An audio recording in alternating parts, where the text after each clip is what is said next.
I just wanted to welcome everyone here again to the third and final webinar that Amy Schiffman is going to be leading, as well as to say that the incentive checks from this past year are being processed right now, and your organization, if you earned the incentives last year, should be receiving the check in the next couple of weeks.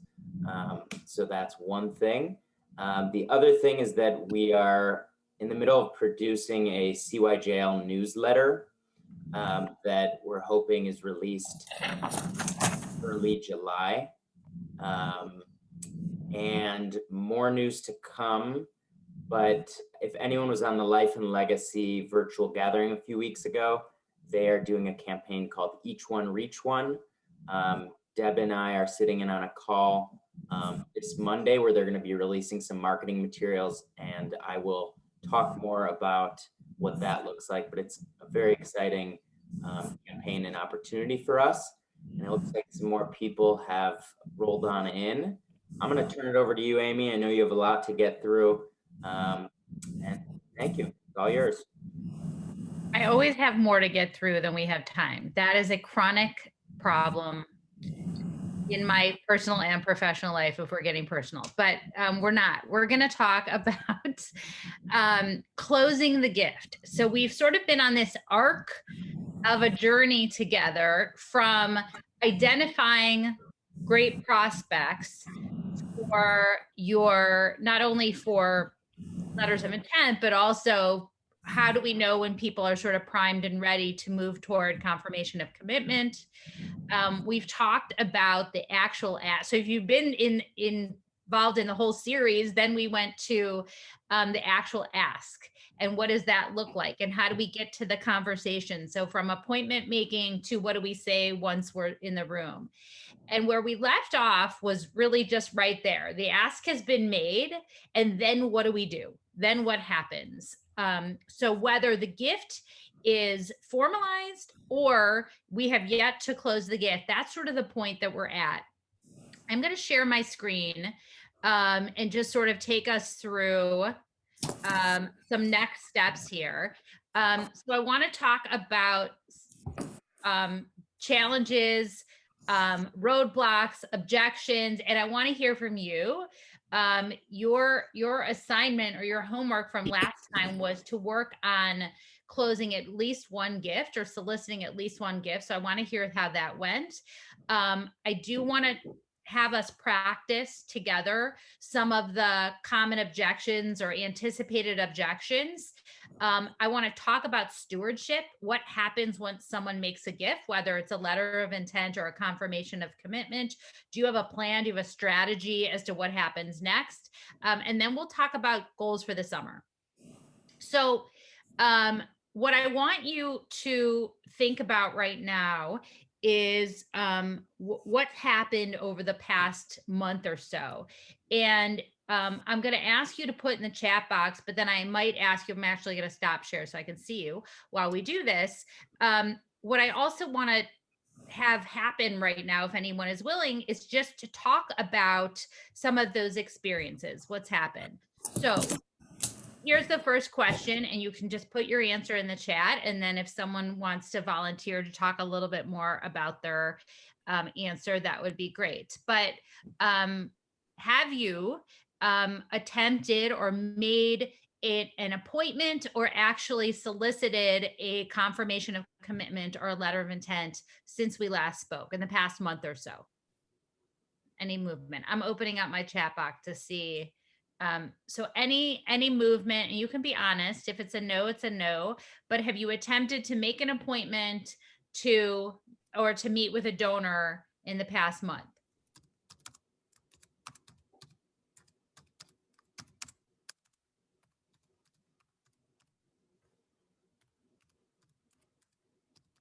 If you can chat to everyone, that would be good.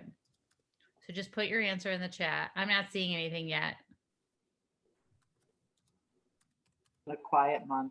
If it is a no, I would happily accept some blame and say that, you know, the organizations are hard at work with their strategic plans, which are due at the end of the month, which is a strong possibility. Okay, we got a comment. Carol started 2 Hi. preliminary conversations, end of year event fundraising. Yeah, this is a challenging time. Okay. So, Carol, can I put you on the spot and can you tell us about the 2 preliminary while everyone else is sort of typing in? Tell us about the 2, you don't have to tell us the names, but the 2 conversations that you've started. What is the nature of those conversations? Well, one is the person who I think will give. She's expressed interest before, but really then kind of drew away. And I saw her in person recently at an event, a very casual event. We were sitting on the side waiting for somebody, the other 4 people were doing something. And I just mentioned the Legacy Circle and, how we were hoping to expand it this year and how important it was sort of generally. And what I'm anticipating as being a problem is that I think this couple is planning to move out of town. On the other hand, in the near future. On the other hand, she said to me that the temple had been very important to her when they first relocated here, and it had been a big source of friendship and support. So I'm thinking that I can follow up on that very soon in the future. But I just wanted to get that idea out there for her. And it really wasn't the place to talk about it, in general. No, but it sounds like you planted the seed. Well, that's what I was hoping to do anyway. Yeah. Right. And the other one was just someone who I've talked with it about before. And I just said, oh, we have some Legacy Circle events coming up, and just left it at that. I didn't really go much further with that. Okay. But honestly, I haven't done much this month for many of the reasons that everybody else is talking about. It's also, our board is turning over starting this weekend, actually. And I think we need to have a series of conversations with incoming people on the board. Okay. So I think that, and I sort of joked about this last time we talked, that, in the Jewish community, there's like no good time to do anything because, right now we're like closing end of year annual campaign. In the fall, we're all about, nothing can happen because of high holidays. And then we have winter break, and then we have Pesach. And so it's hard to figure that out. And what I would recommend is that we all sort of set some quarterly goals for ourselves around, and I'm not asking you to be overly ambitious here. I don't want you to say, oh, I will have, X. I know you've got benchmarks from the program, but how many conversations, even if they're casual conversations, can your team commit to per quarter? I think per month is a lot. It's hard to, because you never know what's going to happen. But if you can sort of decide as a team, here are the number of cultivation or stewardship conversations, or any sort of conversation, because you're going to be at different places in the donor life cycle with each person on your list. I also would suggest that you come up with your top 10 list. For those of you who are starting, I know some of us are literally on the precipice of finishing their fiscal year. If you've got a June 30 fiscal year end, some of us go a little bit further into late summer or fall, depending on what your fiscal year looks like. But if you can be thinking about your goals for the next 6 months, and how many people does it make sense to have on that prospect list for the next 6 months? Is it 8? Is it 10? I don't think it should be any more than that, by the way. I don't want to see goals that are really unachievable, and we're talking about 25 people, but can your team commit to 5 to 8 to 10 conversations by December with people? And again, this might be different kinds of conversations. For some, it might be new letter of intent. For others, it might be confirmation of commitment. I would like us to focus right now on confirmation of commitment. Who, if you've got this list of people who have committed already with that letter of intent, taking that next step with them. how do we get to that place where they are ready to make that commitment? And we're going to talk about some of the roadblocks and objections, but I would love to see summer for you. And I'm going to ask you to set some goals at the end of this session, but so I'm sort of planting this before we get there. I would love to see right now, this part of summer for your committee or your very small team, be a time for goal setting. What do we want to achieve this summer? What do we want to achieve this quarter or quarterly? And what, looking forward the next 6 to 12 months, manageable, achievable, reasonable goals, not 20, not 40, whatever, but what would we feel great about if you and I were talking next year at this time, next year in June? What would success look ahead there? What would success look like for you? Amy, and that's actually very timely versus what Josh and Deb have asked for, because we've created our prospecting plan that has windows and assignments that are part of what we're providing to the Federation. So I think you're right on. And part of that in our congregation is, as Carol mentioned, we have 8 board members who are going to be on the board as it reconstitutes, who aren't part of the Legacy Circle or Legacy Giving. So that's going to be one of our key areas of focus once the board comes on. Yeah. Low hanging fruit. Exactly. Yeah.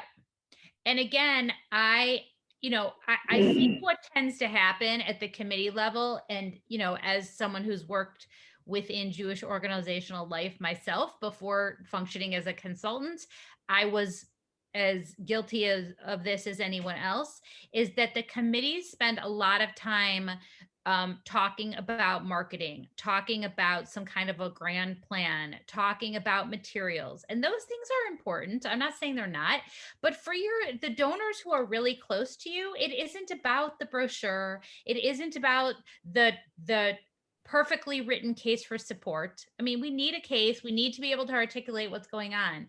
But what tends to stop us from achieving our goals is the number of outreach attempts we make to people on the list. Because all those other things that we just talked about, let me put together the calendar and the donor recognition events and the nice brochure and the whatever, this big plan that we want to write, great. But you're now at the point in the program where it is about talking to people. We gotta start walking down that path at some point and stop the planning. Because again, the people who are close to you just don't care that much about the materials. They just need to have the conversation. And so if you can, which is why we did this series on the focus on the ask, is what can we do to get our teams more comfortable reaching out and having those conversations. When I talk to organizations about their legacy programs and what they're having a hard time with, and they feel frustrated because they're not making progress, I say to them, so are a lot of people saying no? Are you getting a lot of no's? Well, no, we're not getting no's. Well, are people saying no to the appointments? No, they're not really saying no to the appointment. So it's not so much about this is hard because people won't do it. It's hard because we need to get in front of them. And we don't want to be the obstruction. We don't want to be the barrier to that happening because we're projecting our own concerns about what they may want or they may feel. We need to ask them what they want and how they feel. So I think what is legitimate, by the way, and we're going to deal with some of these, what is a legitimate concern is that it is challenging. It is tough to get someone to move from LOI to confirmation of commitment because it often takes a conversation with family members, with an accountant, with an estate planner, and a lot of them say, I haven't changed my will yet. And that's sort of challenging to get around. So we'll talk about that in a minute. But think about what is holding you or your committee up right now. And is it that, or is it that we want to stay in planning mode forever because it's hard to take that next step? It's hard to really be out there. This work is about meeting with people and talking with them about the legacy they hope to leave to the community. That's it. There's some other stuff that you guys did a long time ago, which is that, case for support and marketing and all of that. Not saying it's not important, but at the end of the day, this work is about sitting down with people and having conversations. And we need to figure out how we get to that. Any thoughts, reactions? You want to sort of reflect, like what's going on with you? What are the roadblocks for your committee? What is happening right now that's not happening enough? Marlene, I see your hand up.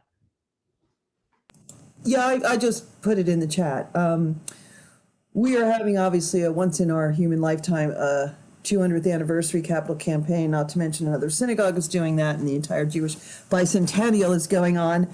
So in addition to working on our CYJL strategic plans that are due at month end, we have just hired an outside capital campaign development consultant, and we're very excited about that.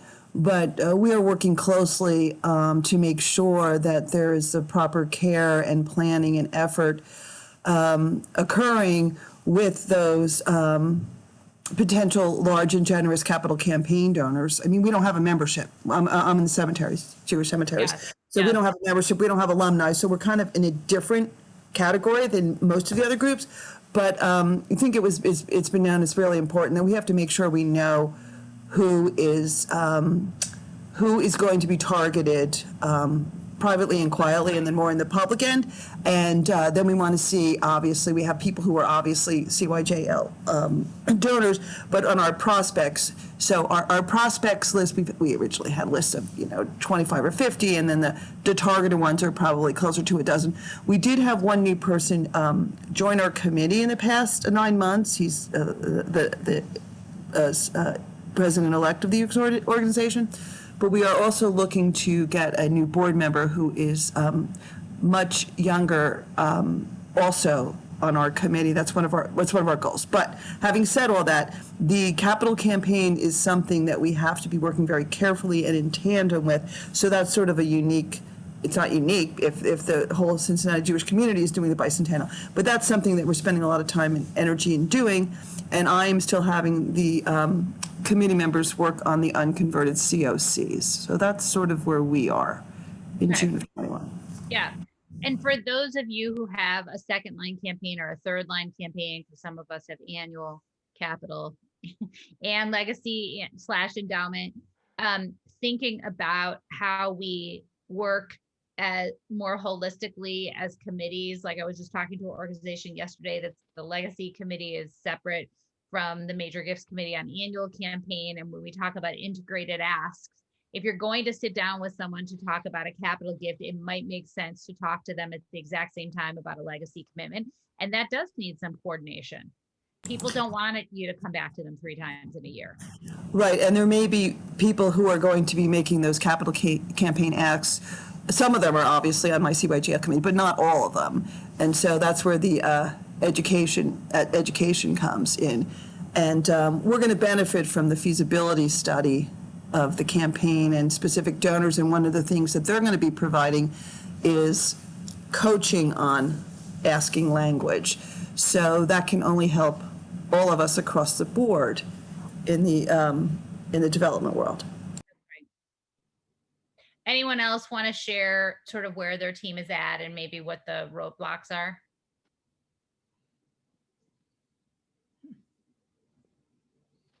Yeah, I'll maybe talk a little bit about Temple Sholom, and Carol can chime in as well. Okay. We have a pretty reasonable prospect list, as I mentioned, about probably 15 reasonable targets to continue to cultivate, and another 7 conversions out of that we need to kind of bring to closure. All very reasonable.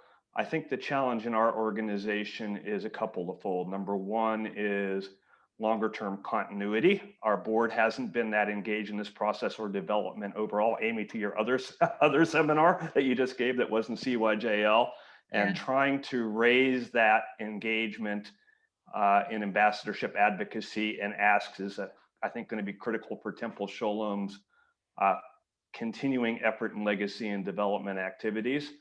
And that's starting to show, because Carol and I aren't going to be doing this forever, and we've been the key leads in this committee. So I think that's going to be our big challenge going this year, and what we're struggling with most in the plan for Deb and Josh, which is the board engagement part of this. And we're going to be sitting down with our new president. The second challenge in our community is that 30% of our congregation has only joined us in the last 5 years, which is great growth, but a problem, particularly in a COVID year. So we really need to create a longer term engagement and cultivation plan for that group, because they're probably not ready to ask, most of them anyway, even though we've had several commitments. But once COVID is over, really having a systematic plan across the synagogue to engage them in synagogue life is going to be really critical to us. And again, that's beyond the scope of the CYJL committee, and probably a board and congregation-wide initiative that we have to figure out. So we have to engage our board, lay leadership, and staff in this process. Yeah, I like that a lot. And it's sort of integrating thinking. Again, this is about integrated campaign development, where you're thinking about how do we steward our major donors? How do we steward our legacy donors? What happens once they make that commitment? We're going to talk about that in a minute, but that's really helpful. Let me go back to my presentation, only because I want to follow up on, what happens after that ask is made. So whether it's an LOI or a confirmation of commitment, this is sort of the obvious stuff, but sometimes it doesn't always get done. But there should be a thank you note that goes out from, whether the gift is made or not, by the way, a thank you note that goes out that feels organizational, and then typically the people who are in the meeting. So maybe something goes out on letterhead from your organization, but also, some kind of a personal note, whether it's a handwritten note or an email, and if you're very close and informal with the person, even a text to say, thank you so much for taking the meeting. We don't think enough, and we sort of feel like, oh, I said thank you in the meeting. And what we see in what the research shows is that donors don't feel thanked often enough. So you may think you're doing a good job of thanking, but again, whether or not the gift is made, you just decide what that process looks like on your team to be sure that the person's getting thanked, and more than once.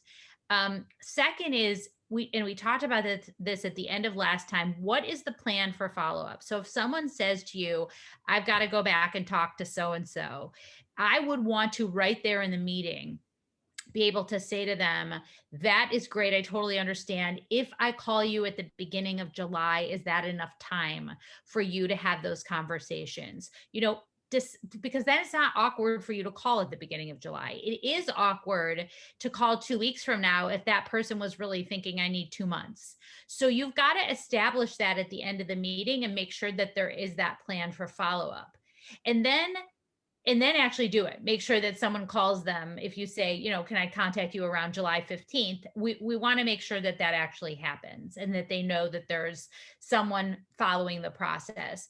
And then third, this is the piece that also doesn't always happen: reporting on the visit. So if the person in the meeting or the people in the meeting are not the people who put information into whatever your fundraising software is, whether you're using Salesforce or ShoalCloud or whatever, all of that information, the conversation, the summary, should go into your database. I can't tell you how many times I have conversations with people where I say, okay, did the notes from that meeting? No, because I'm going to remember it, and I'm the only one doing the asking.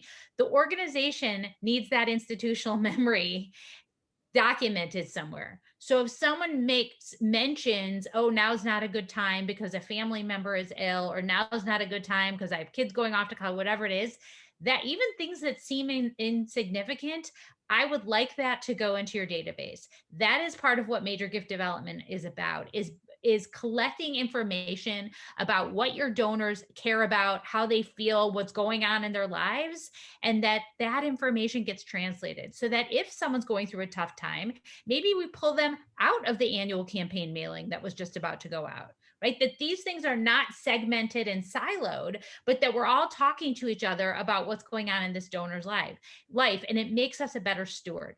So reporting on that visit and making sure the information gets into the software, into the Excel spreadsheet, wherever you're tracking it, is really important, so that we can then look back on it and say, where did we leave things with this person? When was the last time we called them? We need to document that.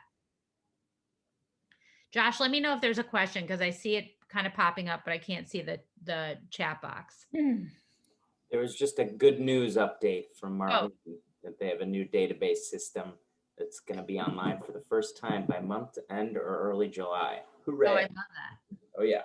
Yeah, we get really excited about database stuff over here because it just makes life so much easier, right? When we can talk about, there's a place to list the solicitors, who was in the meeting, what was the conversation, what was the date of that conversation, and then put in, if you're using something a little bit more sophisticated like a Razor's Edge or a Salesforce, you can ping yourself for follow-up on July 15th.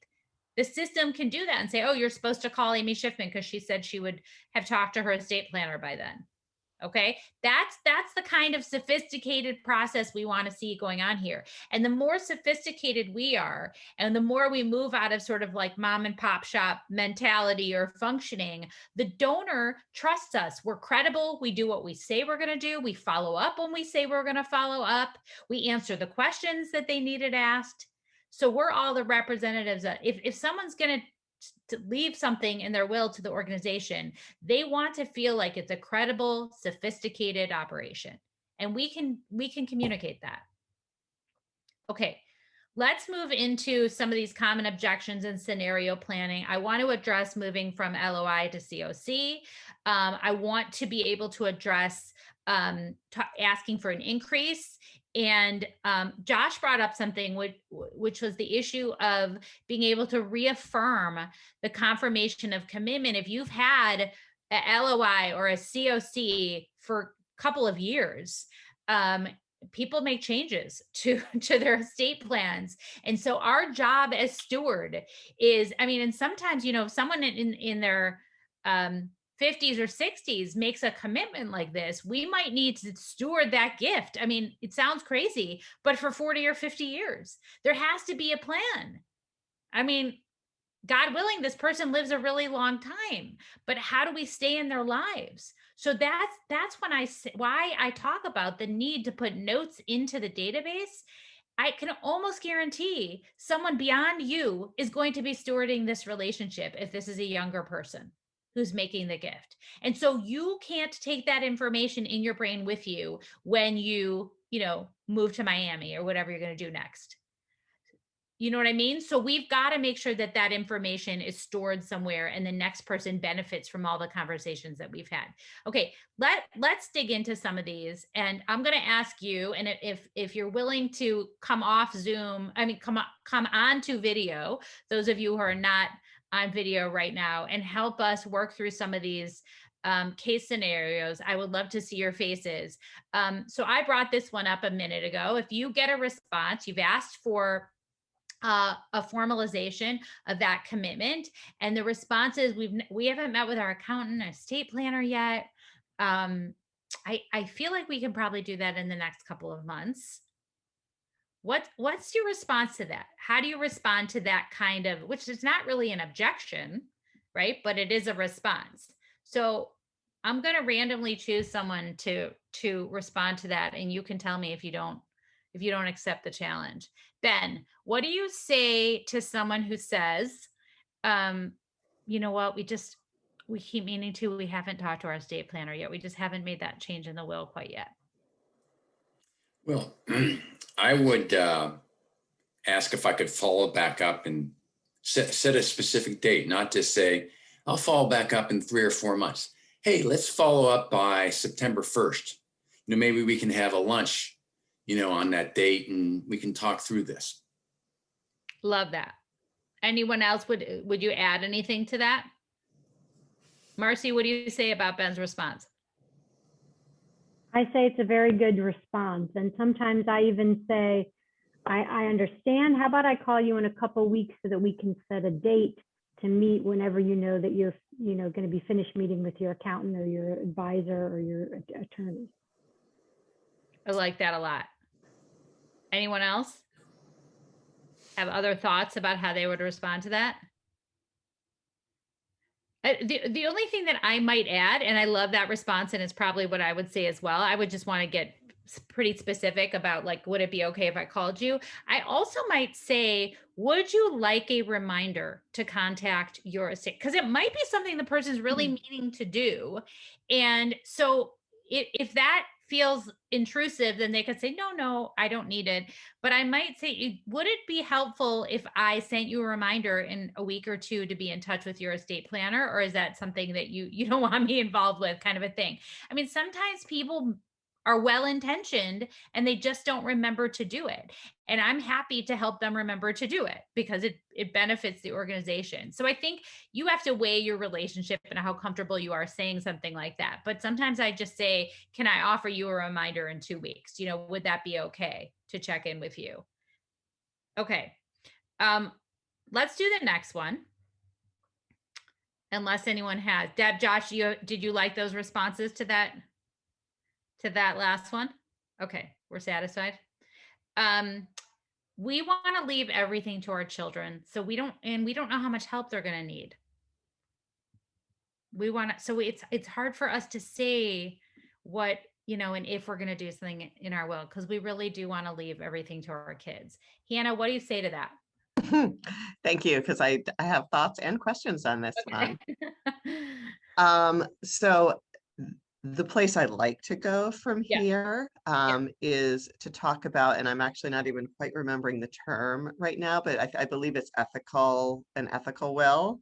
And the idea that one of the things you leave to your children is lessons or a testament or testimony to what was important to you while you were alive. And while we respect that you want the bulk of your estate to provide for your children and their children moving forward, think about what it will give to your children if you also make a provision in your will for the organizations that you care most deeply about. So not so much that you're, robbing them of their inheritance, though I would never use that language in a meeting with a donor, but enough that it's clear where your priorities were when you were alive, and that you're leaving a legacy with your philanthropy as well as with your family. I love that, Hannah. I think that's a beautiful response. Bill, would you add anything to that? What else do you say, and what do you think of Hannah's response?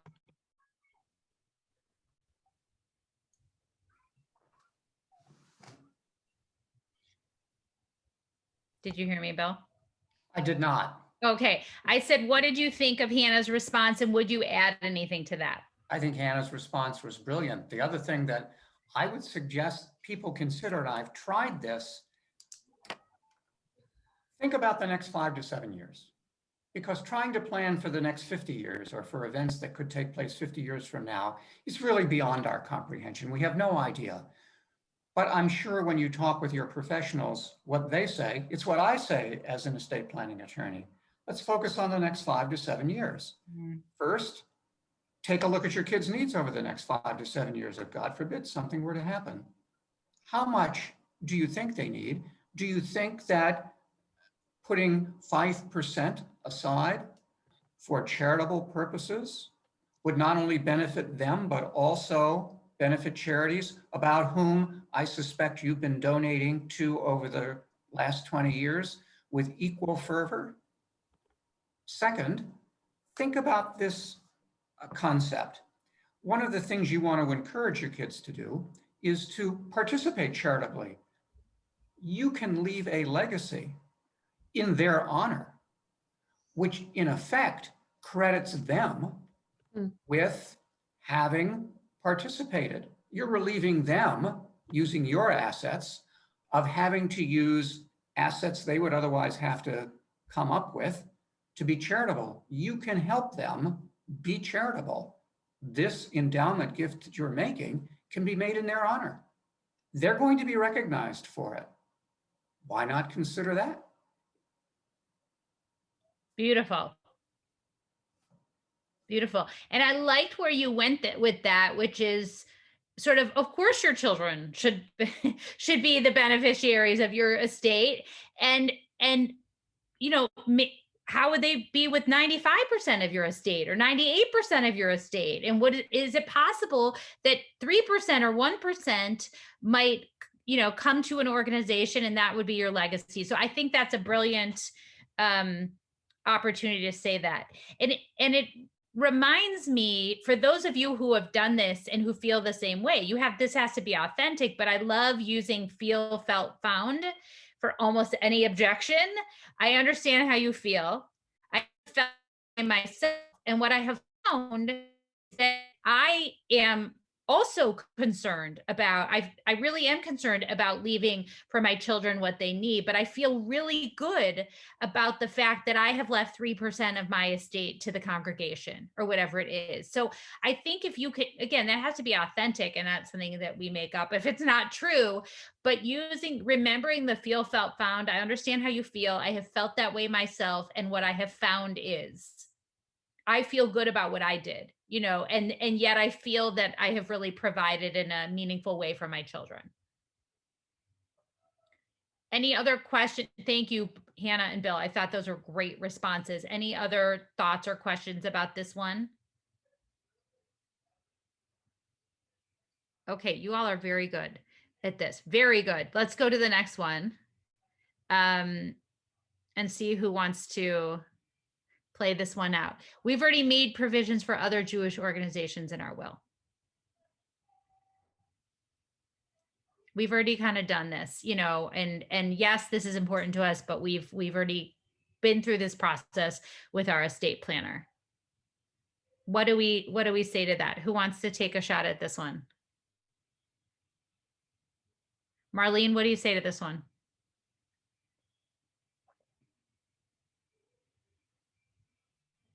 You're on mute.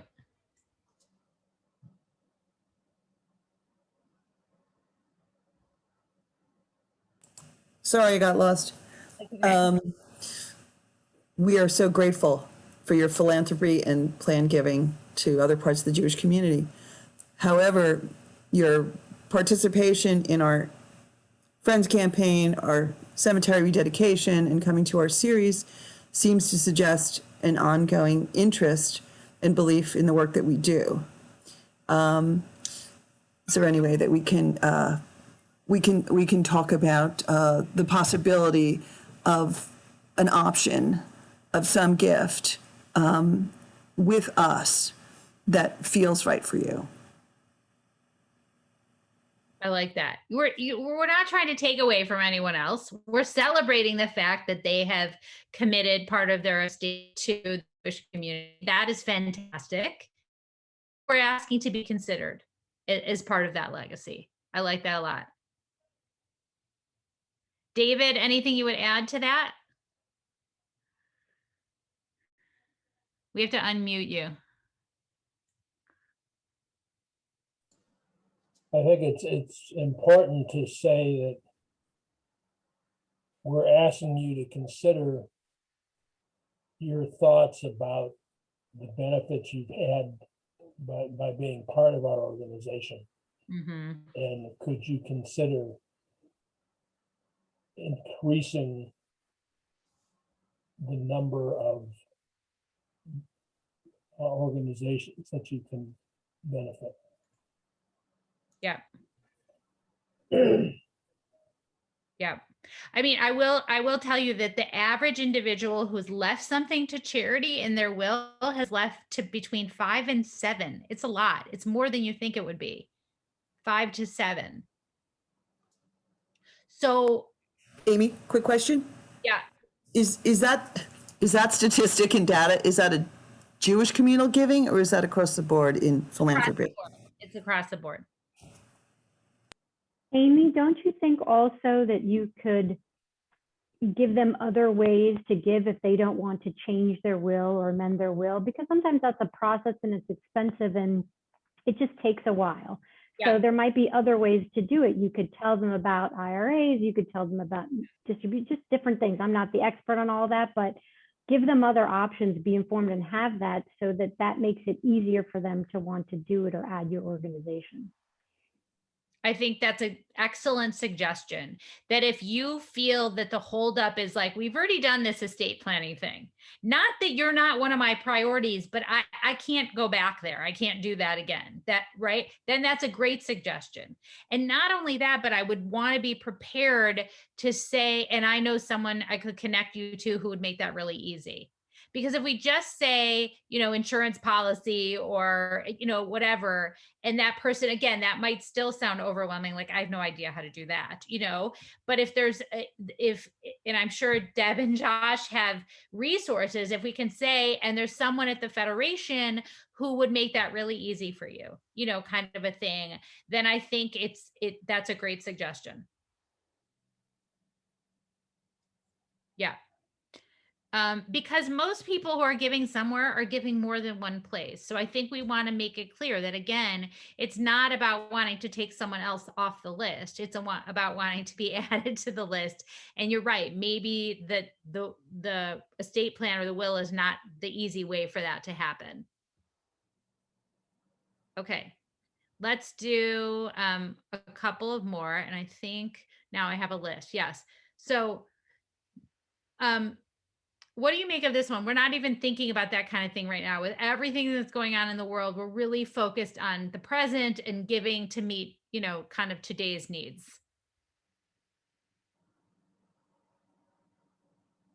Who wants to help with that one? I can speak a little bit to that because I feel like the last year gives us such an opportunity to speak to that, say, we hear you and today's needs are very real. Thank you for everything you're doing, with us and with other organizations in the community. Let's think about what today looked like on, March 13th, 2020, when we all learned that we were going to be going remote and school is going to be closing. When we make a legacy gift, we're giving for those unforeseen circumstances. God forbid there will not be another pandemic, but stuff happens, and we want to be as prepared as we possibly can as an institution, because we don't want tomorrow's children, and I work for a Jewish day school, to suffer because we were so focused on today that we didn't think about the future. Yeah, I like that a lot. And I think for those of you who are with a program, and I think this is probably true of most of us, where the legacy campaign directly benefits the endowment, and the endowment is throwing off revenue that helps us function today. So you're not only investing in tomorrow, but certainly cash gifts to the endowment and eventually legacy gifts for the endowment do help with present day functioning, relieve budgets for the present day. And you can connect that to what just happened in the world. And thank goodness those of us who are doing future planning, we can benefit from the future planning our predecessors did for us years ago, those of us who were helped by an endowment during COVID. So that's helpful. Any other response? Anything else you would add to, I'm focused on today? Carol, any thoughts about that one? I was going to say that is one of the arguments that we actually do use, is saying, it's an investment both now and in the future because of the fact that it helps relieve our budgets, and that, in fact, without endowment money, it's extremely difficult to make a budget, especially with all the demands that are coming immediately. So yeah, the interest that's thrown off is often a good, argument. We say it's a double gift. Yeah. I like that response a lot. What do you do with, I need to think it over. I need to talk to my spouse or my partner, or my family. Emma, do you want to take a shot at that one? It's funny you say that. I had coffee with someone this morning and they ran into someone and said, oh, we need to talk. Oh, I need to talk to my husband about that. You need to talk to my husband about it. I guess it's like trying to find time maybe with the both of them to try to capture the other party at the same time to get that feedback, rather than saying, oh, we'll talk later. I'll talk with my husband, because it goes back to that very first question of trying to, solidify a timeline to sort of start the process. That's right. That's right. And knowing, I think you hit the nail on the head, knowing who needs to be in the room One of my next ones was this is a family decision and we're just not ready to commit. I've heard that one before because they're sort of thinking it's a multi-generational conversation. And so my response is always, let's have a conversation with all of the people in the room. In other words, not that I need to sort of inject myself into a private family conversation, but if other people are part of decision making, then I would like them to hear the case for support as well, rather than the case being translated by the person that I talk to the rest of their family. Bob, I saw you nod your head. Yeah. Yeah. I've run into those a few times where I would say I certainly understand. And once you've had a chance to have the conversation, I'd love to sit down with both you and your partner, spouse, whatever. I'd be happy to sit down with you and your partner, spouse to go through this with both of you, or in the case of a family, your children as well. So, and can we set a time? Can we potentially set a time to have that conversation? I like that a lot. I would be happy to meet with, and I always like to make it clear that it's not so much that I'm focused on the solicitation or the closing of the gift, but I would love to share some information with the other members of your family about what we're looking to accomplish with this legacy effort or this legacy campaign. It would really be my pleasure to be able to share with them some of the information I shared with you. And there is no pressure to make a decision right away. We just want to share the information. We understand that this may take some time to discuss so that they don't feel like, oh, I'm getting them all together to solicit them and it'll be this high pressure environment. It's really, I'd like them to hear what we're trying to achieve so that they have all the information that they need to make a decision about what they want to do as a family. Has anyone else run across something like this or have anything to add to this one? Josh, did you want to bring up something, about asking for an increase? And was there a particular scenario that you had in mind or something that sparked that for you that you want to have us workshop? Yeah, so there was a few organizations. We wanted to provide a way this year in setting goals for an organization to, instead of, if they tell me that they don't have new prospects to reach out to that are primed for a conversation yet, I was kind of pushing them to consider the people who have already committed, whether either a letter of intent or already a confirmation, but based on what you know of how that gift was solicited or that person's capacity or how their relationship with your organization has evolved over time, they might be a candidate to have to make an increased gift. Mm-hmm. And so, we often hear on different, learning sessions and webinars to gear the conversation towards impact. Why did you make this legacy gift?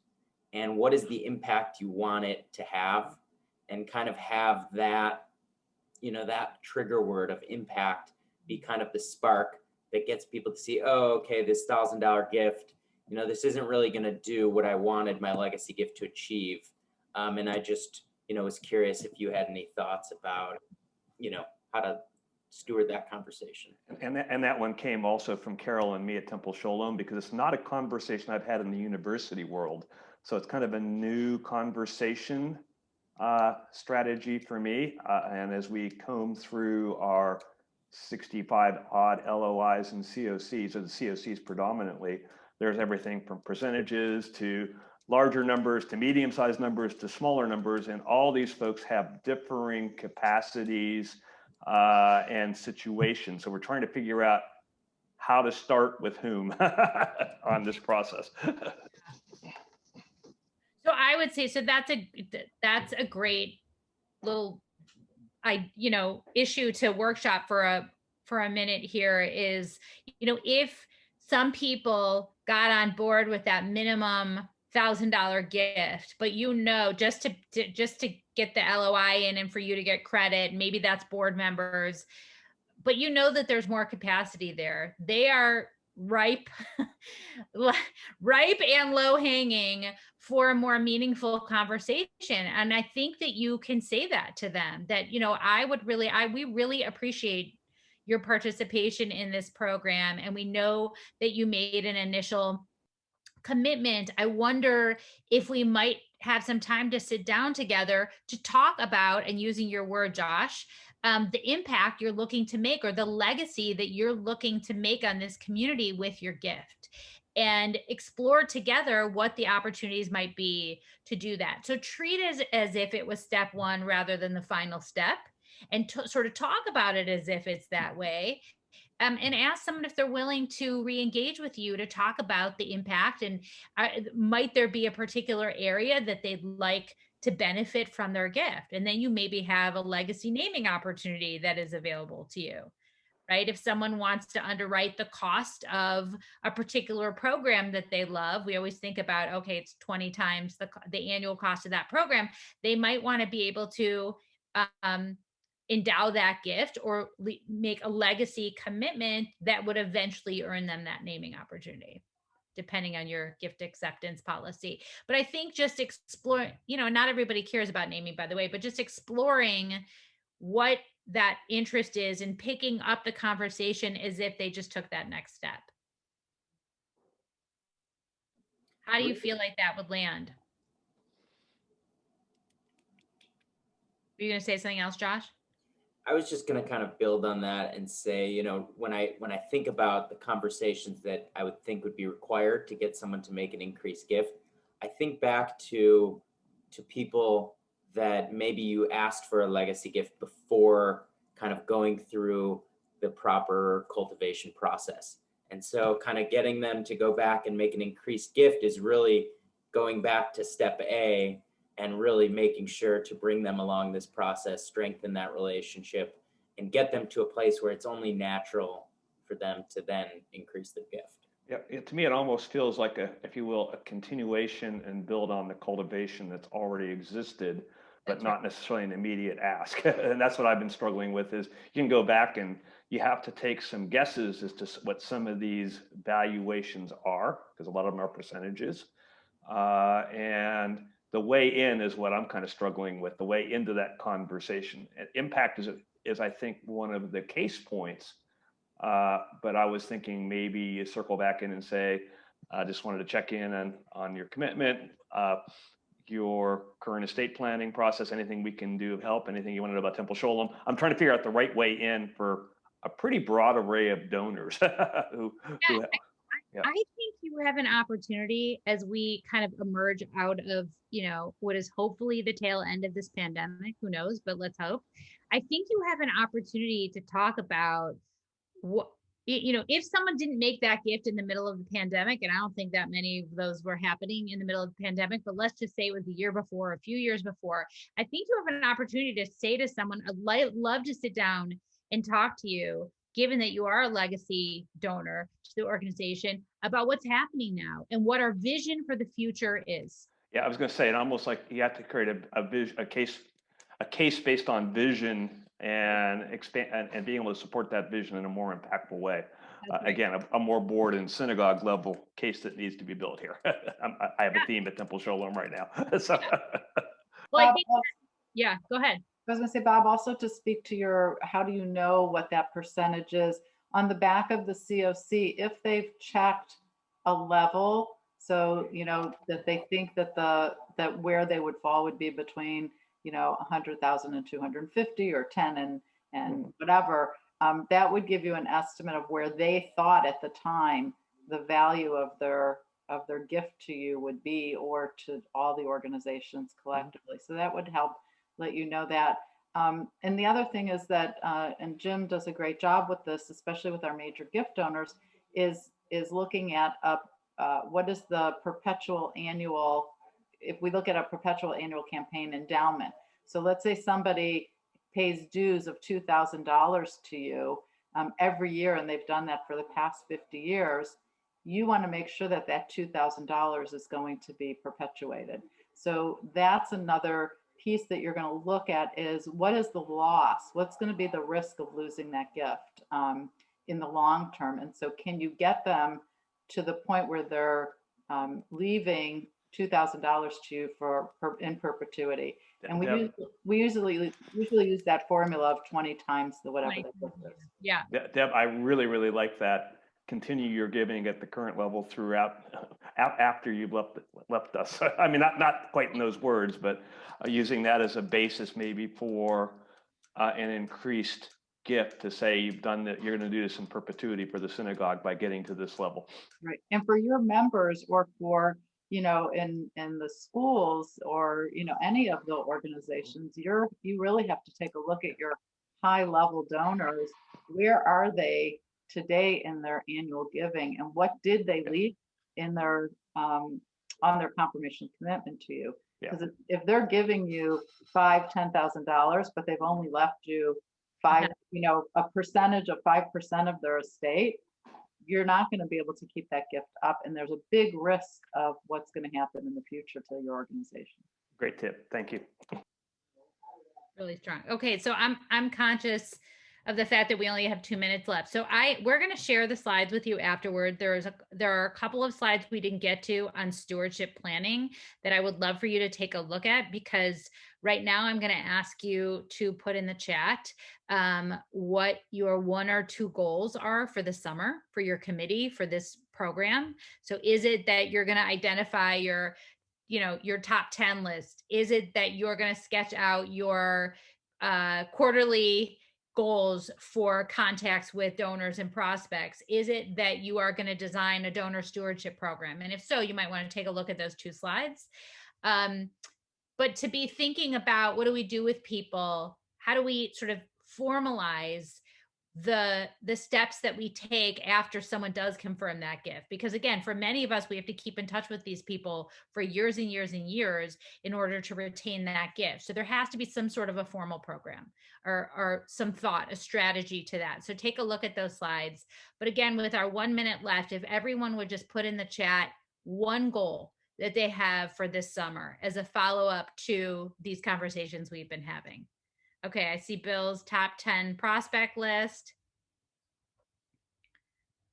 Finalize stewardship plan by June 30th. Love it.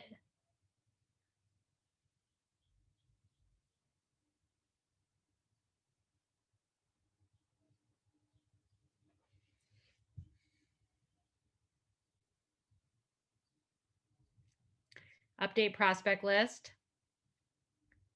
Get Josh and Deb the strategic plan and re-engage the committee. Excellent. So while you finish those up, I just want to say thank you to everybody. It's been a pleasure to engage with you over the past couple of months. I've really enjoyed your participation. Oh, I see a couple more come in. Be inspired by the visions of 23 org plans to solidify their future through legacy giving. Thanks, Josh. Work against developing a sustaining process with our board and lay leadership for Temple Shalom legacy giving. Great. Document donor stewardship on a regular basis. Thank you, Marcy. Thank you, everybody. Really appreciate this opportunity to engage. As